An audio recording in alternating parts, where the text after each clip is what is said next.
détruisons complètement. Et les jeunes gens ont été délocalisés, désœuvrés, frustrés, ils sont manipulés, instrumentalisés. On les projette devant les gens comme des leaders de libération. Mais non, c'est un problème. Parce que Frantz Fanon le disait bien que chaque génération doit découvrir la mission qui lui est sienne, l'accomplir, la transmettre ou bien la trahir. Donc les jeunes gens qui n'arrivent pas à se dire, mais écoute, même si ceux-là sont mes parents, c'est mon père et ma mère, aucun père, aucune mère n'a au-dessus de la vérité de son enfant. L'histoire nous le montre. Abraham nous le montre à travers le dialogue avec son père. L'enfant a le droit de dire la vérité à son père et à sa mère, mais pas de manière insolente, je peux concevoir cela. Mais lorsque vous n'arrivez pas, en tant que jeune génération, à vous questionner d'abord, à savoir où est-ce que nos parents sont en train de nous mener, pourquoi veulent-ils que nous les défendons, sur quelle que soit base, quels sont nos intérêts, donc vous devenez des moutons. C'est une autre forme aussi d'animalité que mon frère Benoît en parle en tant que tel. Alors, donc, mais tout cela est le fait seulement de l'altération de la mémoire historique. Parce que nous n'avons pas encore restitué l'histoire et la mémoire culturelle. Et ce sont les deux éléments fondamentaux qui nous permettent effectivement d'asseoir tout changement social. Alors, nous voyons effectivement qu'il y a une perversion de la mémoire historique à des fins inavouées. Et aussi, quand il y a une perversion de la mémoire historique et de la mémoire culturelle, il faut des revendications. Et s'il n'y a pas de revendications, par des intellectuels, je dis effectivement, parce que les intellectuels, c'est vraiment en tant que tel, les voix des sans-voix. Ma condition que les voix des sans-voix sont des personnes indépendantes, libres, intègres, et qui aiment la vérité. Alors, sans une mémoire ou conscience historique et culturelle, un peuple ne peut pas assumer son développement social, politique et économique, ni mériter le respect et la grandeur auxquels il aspire ou était prédestiné. Ok? Alors, donc, l'assimilation et l'aliénation sont des formes les plus extrêmes, les plus dangereuses, qui puissent effectivement miner toute forme de changement social. Parce qu'une fois déjà que les gens sont assimilés, qu'ils sont aliénés, ils ne peuvent plus revendiquer, ils sont autosatisfaits. Il n'y a aucune force qui peuvent les mouvoir que les éléments auxquels ils croient. Alors donc je disais qu'un danger menace les peuples noirs. Ce danger n'est autre que ces peuples eux-mêmes. L'assimilation et l'aliénation sont les armes de la néantisation qui aboutira à l'anéantissement de toute la race. Et je voulais parler ici de l'histoire des nations. Comment est-ce qu'on peut amener un changement? J'ai pris le cas de l'histoire de Moïse. Je disais dans le dernier grand rêve et audace africain que je reste rassuré que qu'on ne peut exiger l'indépendance avec tant de véhémence et vouloir conduire son peuple dans le désarroi et le désespoir. Ce n'est pas ce que nous voulons, ce n'est pas ce que nous avons souhaité pour l'indépendance. Nous avons dit indépendant parce que nous voulons donner le bien-être à nos populations. En effet, l'ambition de tous les libérateurs ou sauveurs des peuples avec le prophète Moïse, paix et salut sur lui, comme chef de file, est de permettre leur mieux-être par la liberté retrouvée à travers la valorisation des forces vives, ainsi libérées. Lorsque nous demandons l'indépendance, c'est parce que nous voulons mettre ensemble nos forces afin de pouvoir construire des États, afin de pouvoir construire des nations. Donc nous pouvons demander l'indépendance et venir détruire notre propre matrice. Ce que nous voyons aujourd'hui en Afrique, il faut utiliser les mots, il faut utiliser les verbes, n'ayez pas peur de s'exprimer. Parce que déjà, il y a des enfants et des femmes qui ont été complètement mutilés et détruits de la vie. Ce à quoi nous tenons n'est que seulement que du matériel. Et ce matériel-là, nous le laissons là maintenant derrière nous. Et cela est très important. Donc ce que nous faisons aujourd'hui, c'est détruire nos propres matrices. Et c'est ce qui est en train de se faire en tant que tel. Mais cela demande simplement qu'un patriotisme authentique des peuples pour pouvoir vraiment envoyer le changement social. Alors, mais je me demande, on me dit que j'ai 5 minutes à parler, mais c'est maintenant que je commence même encore ma conférence.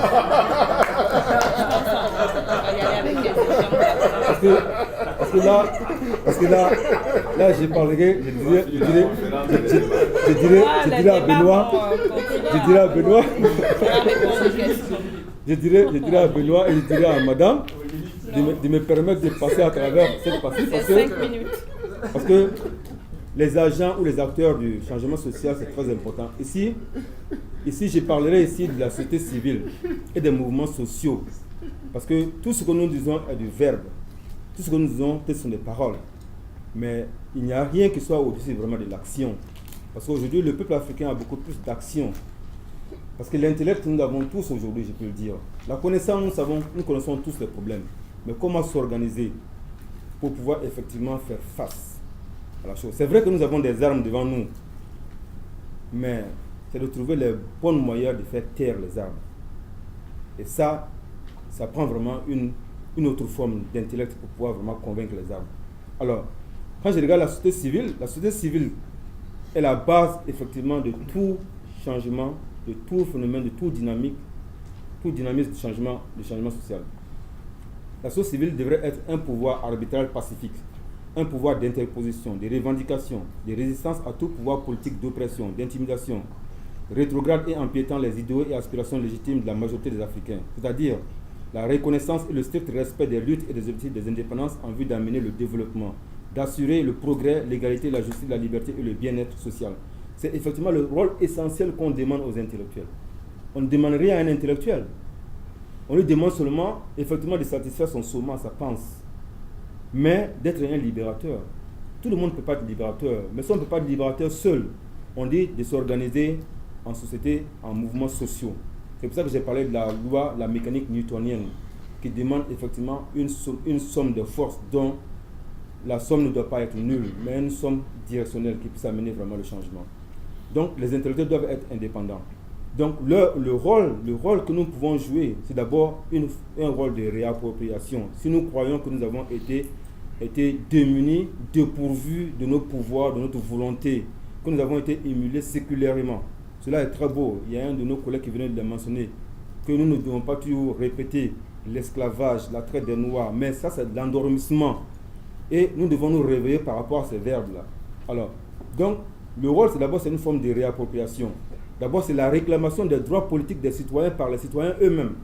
Tant que le citoyen n'est pas éduqué et instruit, et que ses droits sont piétinés, qu'il doit défendre ses droits, qu'il doit réclamer, revendiquer ses droits.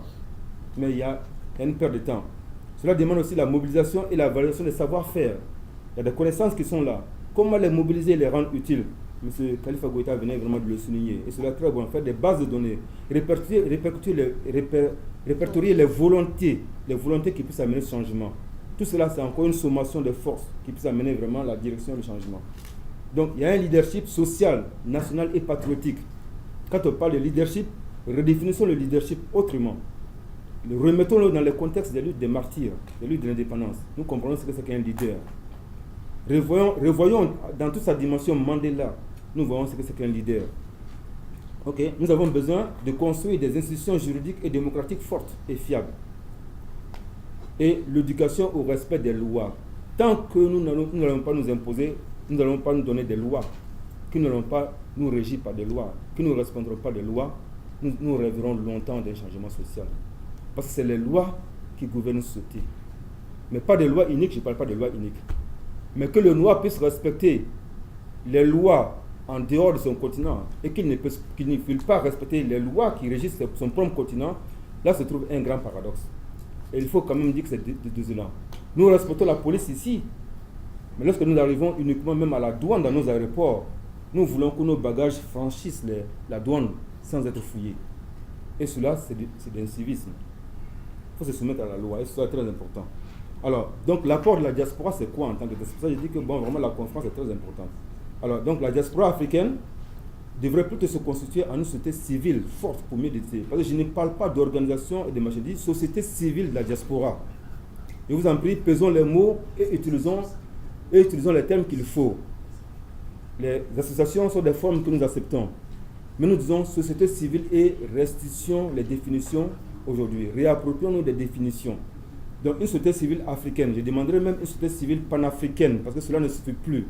Quand le Mali a agressé, quand la Côte d'Ivoire a agressé, la Côte d'Ivoire était dans un problème. Mais comprenez-moi, quand la Côte d'Ivoire était dans un problème, il n'y avait pas de société civile, il n'y avait pas d'intermédiaire. Il fallait d'autres personnes pour venir intervenir en Côte d'Ivoire. Parce qu'il n'y a aucun Ivoirien qui pouvait, tout Ivoirien se trouvait dans un cas extrême. Ou tu étais LMP, ou tu étais RHDP. Donc, il n'y avait pas de société civile. Pourquoi? Parce que cette société civile a été phagocytée par les politiques. Et voilà le problème. Lorsque la société civile est phagocytée par les politiques, on ne peut plus parler de société civile. Parce que les gens ne roulent que pour un parti politique. Et c'est ça qui est dramatique. Alors maintenant, disons-nous clairement que l'argent que nous avons en Afrique, qu'on nous fait croire qu'il aide l'Afrique, n'aide pas en tant que tel l'Afrique. Parce que je ne vois pas un médecin qui dit que j'exerce au Canada, je suis africain, j'exerce au Canada, et que j'envoie 100 dollars ou 1000 dollars ou 1 million de dollars en Afrique, que cela aide l'Afrique. Parce que tant que tu n'es pas dans une salle opératoire, tu ne sauves pas la vie d'une femme ni d'un enfant. C'est un phénomène. Mais je le dis à un médecin, c'est la même chose qu'en tant que chimiste. Moi, je parle en tant que chimiste, je dis aussi, mon rôle en tant que chimiste, c'est d'aider l'Afrique, de donner un environnement propre en Afrique, de l'eau potable en Afrique, de la nourriture en Afrique, et préserver vraiment les récoltes en tant que telles, et donner des centres, des centres modernes de réflexion au sein de l'Afrique. Mais je dis, encore une fois, les remittances monétaires ne sont pas les seules solutions économiques pour l'Afrique. Ça peut être, mais ce n'est pas des solutions économiques. Mais la diaspora devrait plutôt chercher une dynamique, c'est-à-dire s'associer, se mettre ensemble, former une société civile et être plutôt une dynamique plus forte de valorisation des ressources naturelles. Je parle de transfert. Aujourd'hui, nous parlons de. Je ne disais pas qu'on puisse rentrer dans notre laboratoire et de réinventer les roues. Mais aujourd'hui, tout le monde sait qu'il y a le transfert technologique qui existe.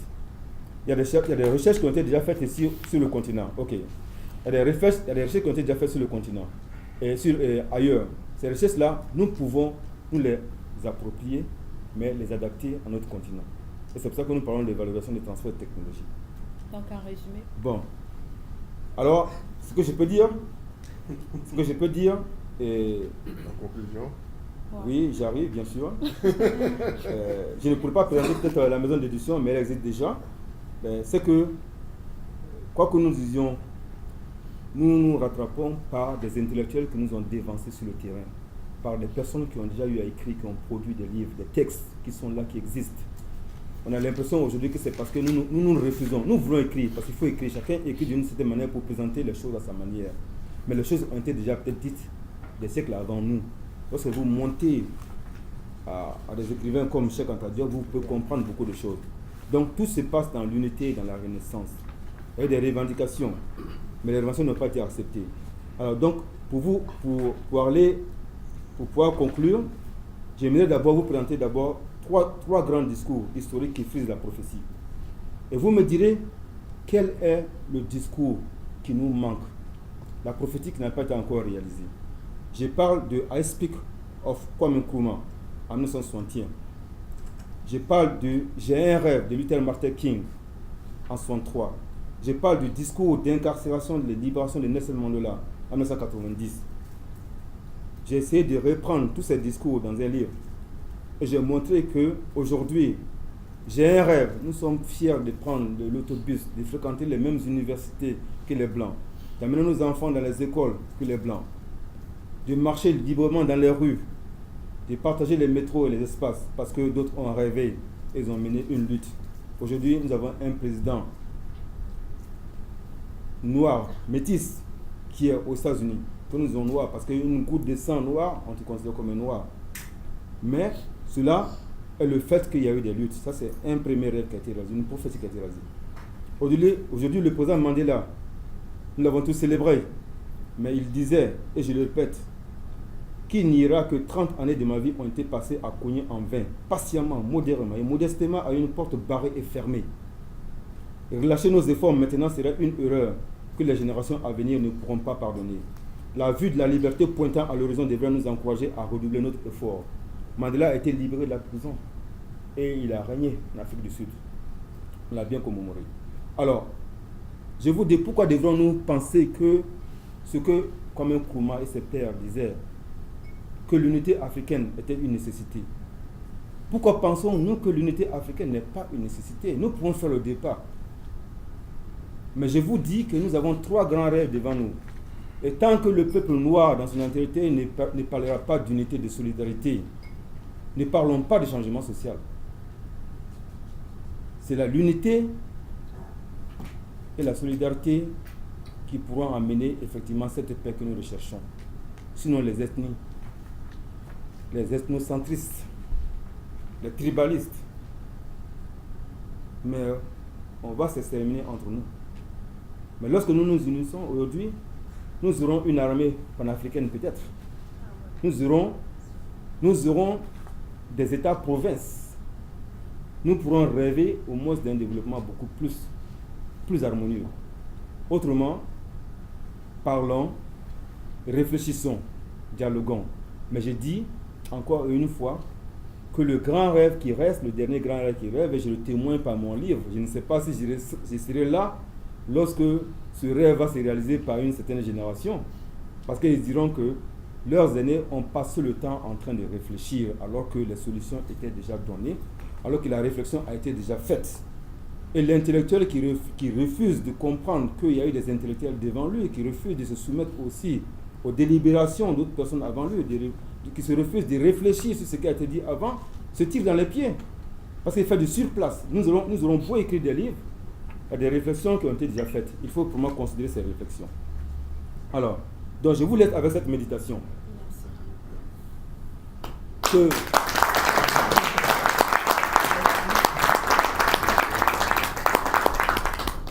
Donc ma réflexion finale est celle-là. On peut la lire. Et cela me permettra de fermer en tant que tel. Madame Edith, merci beaucoup du temps que vous m'avez donné. Et c'est formidable. Ouais, c'était bien. Et je dis encore, je prends Mahatma Gandhi, soyez le changement que vous voulez voir dans vos vies. C'est le point 1.